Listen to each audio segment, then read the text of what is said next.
যে আমার সাথে চালাকি করতে গিয়ে খুব একটা সুবিধা করে উঠতে পারল না, সে আমাকে চালাক বলে নিন্দা করল। যে আমাকে ঠকাতে গিয়ে ঠকাতে পারল না, সে আমাকে ঠকবাজ বলল। যে আমার মুখোমুখি বসে চায়ের কাপে চুমুক দিতে দিতে আয়েশ করে আমার দুর্বলতায় খোঁচাতে চাইল, তাকে যখন তার নিজের ক্ষতস্থানের যত্ন নিতে বললাম, সে ভীষণ কষ্ট পেল।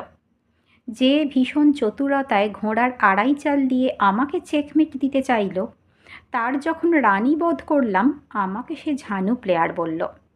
যে আমার পিছনে অকারণে নিন্দে করে আরাম পায়, তাকে আমি সামনাসামনি সে কথা জিজ্ঞেস করলে সে আমাকে ঝগড়াটে বলল। যে আমাকে অযাচিত জ্ঞান বিতরণের চেষ্টা করল, তাকে তার জ্ঞানের পরিধি চোখে আঙুল দিয়ে দেখাতেই সে আমাকে পণ্ডিত বলল। যে আমার একটু তির্যক হাসির জন্য পিছনে ঘুরে ঘুরে জুতোর তলা ক্ষয়ে ফেলল, তাকে তার জায়গা দেখিয়ে দেওয়াতে সে আমার চরিত্রের দিকে আঙুল তুলল। যে আমার সাহায্য নিয়ে আমার হাত ধরে উঠে দাঁড়ালো এবং আবার আমাকেই সুযোগ পেয়ে আঘাত করল, তাকে অতীত মনে করিয়ে দিতেই সে আমাকে অকৃতজ্ঞ বলে নিন্দে করল। যে আমার সাথে নির্দয় ছিল, তাকে অতীত মনে করিয়ে দিতেই আমাকে সে নির্দয় ভাবল।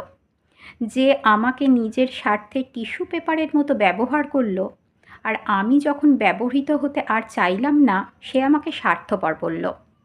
জীবন আর যুদ্ধ মানুষকে বোকা থাকতে দেয় না। বুদ্ধিমতী হওয়া কোনো পাপ নয়। নিজের আত্মসম্মান বজায় রেখে চলা কোনো অন্যায় নয়। কারোর স্বার্থের টিস্যু পেপার হতে না চাওয়া স্বার্থপরতা নয়। অন্যায় মেনে না নেওয়া অন্যায় নয়। এগুলোকে বলে আত্মরক্ষা। পৃথিবীতে প্রতিটি প্রাণীর নিজেকে রক্ষা করার অধিকার আছে।